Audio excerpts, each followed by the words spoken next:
Morning guys, welcome back to new YouTube video. તો અત્યારે આજે આપણે રામનગર તમને બતાવવાના છે અને રામનગરનો કેવો નજારો છે હું તમને બતાવું. બરાબર, પાછળના કેમેરાથી હું તમને બતાવું કે કેવું છે રામનગર. તો સવારે આપણે નીકળી ગયા છે અહીંયાથી ડાયરેક્ટ રામનગરમાં જવા માટે. તો ચલો શરૂ કરીએ રામનગરનું રોડ રસ્તાઓને એક્સપ્લોર કરવાનું. ભાઈ આ આવી ગયા છે આપણે રામનગરની શેરીઓમાં. રામનગરનો રોડ છે. સામે તમે જોઈ શકો છો કે જોગણીમાનું મોટું મંદિર છે. જે લોકો અમદાવાદના છે અને રામનગરની નજીક રહે છે એમને તો ખબર જ છે કે જોગણીમાનું મંદિર આવેલું છે અહીંયા. અને જોગણીમાનું મંદિર બહુ પ્રખ્યાત છે અને બહુ ચમત્કાર માતાજીનો છે. સાક્ષાત્કાર જોગણીમાં છે.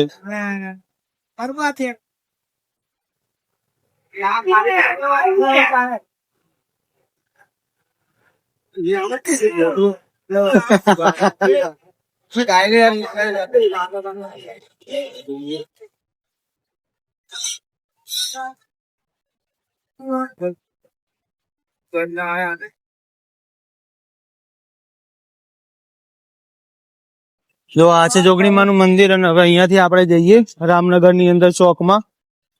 એમટીએસ બસ આવે છે અમદાવાદની. તો આ છે જોગણીમાનું મંદિર. તમને અંદર જઈને હું બતાવીશ ખોડિયાર માતાજીનું મંદિર. તો ખોડિયાર માનું જે મંદિર છે એવી ચોકમાં આવેલું છે. અહીંયા મહાકાળી માનું બી મંદિર છે. તમને બતાવું શ્રી મહાકાળી માનું મંદિર. જુઓ, આ છે શ્રી મહાકાળી માતાજીનું મંદિર.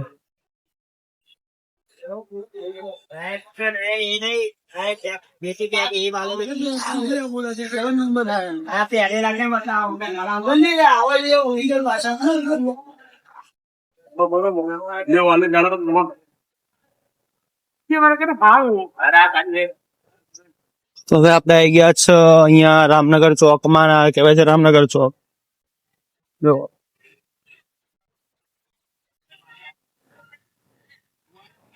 આ છે રામનગર ચોક અને ખોડિયારમાંનું મંદિર તમને બતાવું.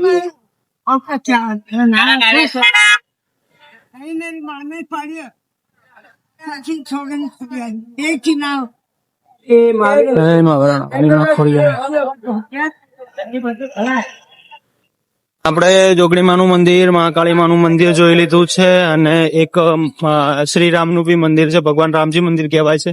અહીંયાથી થોડું દૂર છે અંદરની સાઈડ. તો આપણે ત્યાં અત્યારે હાલ નહીં જઈ શકીએ. કાલે આવશે. આપણે કાલે ટ્રાય કરીશું જવાનું, તમને બતાવીશું. તો અત્યારે આપણે જઈએ સીધા અહીંથી રોડ રસ્તાઓ એક્સપ્લોર કરતા કરતા, રામનગરની ગલીઓ એક્સપ્લોર કરતા કરતા. બરાબર, અહીંયાથી રેલવે સ્ટેશનની નજીક એક જૈન મંદિર કે સ્વામિનારાયણનું મંદિર છે. સ્વામિનારાયણનું મંદિર પણ હું તમને બતાવું. બરાબર, બેક કેમેરો કરી દઉં. જો વહેલી સવાર પડી છે એટલે એટલી બધી પબ્લિક્સ બી નથી અત્યારે. ટ્રાફિક બહુ ઓછું છે રામનગરમાં.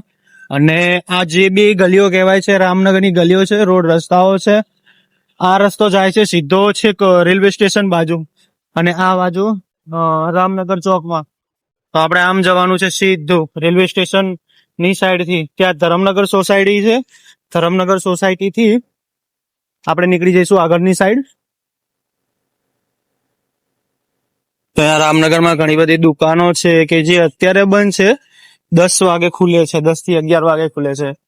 તો જયારે તમે 10-11 વાગે આવશો તો બધી દુકાનો ખુલી જશે. અને તમને બતાવું કેવી કેવી દુકાનો છે. જુઓ, ત્યાં સામે કપડાની બી છે, સાયકલ્સની છે, કરિયાણાની છે. એવી બધી ઘણી બધી દરેક પ્રકારની દુકાનો છે. એમ એવું નહીં કે આ દુકાન નહીં હોય. રામનગરમાં મોસ્ટ ઓફલી બધી જ વસ્તુઓ મળી રહે. જે બી લેવું હોય, જે બી જોઈતું હોય. તો રામનગર જે છે આમ કહેવાય તો સિટી છે આખી, અમદાવાદની અંદર જ આવે છે. અને હું એ જ કહું છું કે કોઈ બી વસ્તુ તમે એમ કહો કે આ વસ્તુ મારે લેવાની છે તો રામનગરમાં તમારે આવવું જ પડે. અહીંયા ચાંદખેડાની આજુબાજુ લોકો હોય છે તો ચાંદખેડા લેતા હોય છે. અહીંયા રામનગરમાં બી આવતા હોય છે. આ ચેર્સ છે, સ્નાનાગર છે. બરાબર, તો જે રબારીવાસ છે, હું રહું છું ત્યાંના બધા લોકો જ રામનગરની અંદર આવતા હોય.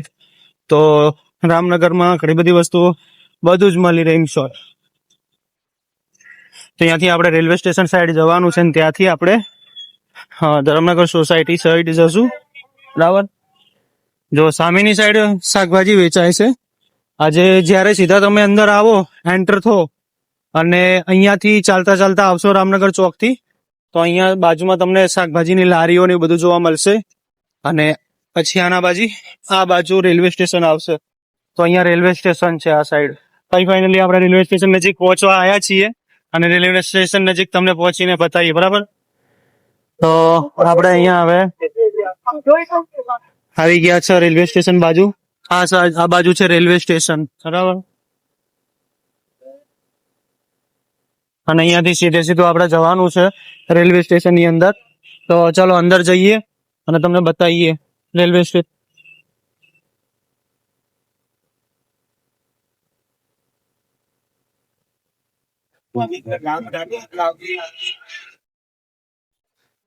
तो अभी भाई मैं दिखा रहा हूँ शांति दूत करके जो रेलवे है, पश्चिम रेलवे, वेस्टर्न रेलवे, वो मैं आपको दिखा रहा हूँ. ठीक है, ये रहा पश्चिम रेलवे, अपना भारत का रेलवे है. तो ये यहाँ पे उसका लगाया गया स्टैचू. तो भाई अभी हम अंदर जाने वाले थे, लेकिन वहां पे क्या है कि वहां पे सिक्योरिटी लगी है, पुलिस सिक्योरिटी. बाहर से तो मैंने आपको छोटा सा ट्रेन दिखा दिया. मैंने एक ब्लॉग भी बनाया, वो ब्लॉग में पूरा रेलवे स्टेशन यहाँ का थोड़ा दिखाया है. रेलवे का नजारा भी काफी अच्छा दिखाया है. तो अभी सीधा चलते हैं अपन टोरेंट पावर हाउस और वहां का रोड रास्ता एक्सप्लोर करके आपको आगे का अपडेट देते हैं. तो भाई अभी अपन आ चुके हैं यहाँ पे, धर्मनगर सोसाइटी है, वहां पे आ चुके हैं. ये है धर्मनगर का छोटा वाला मार्केट.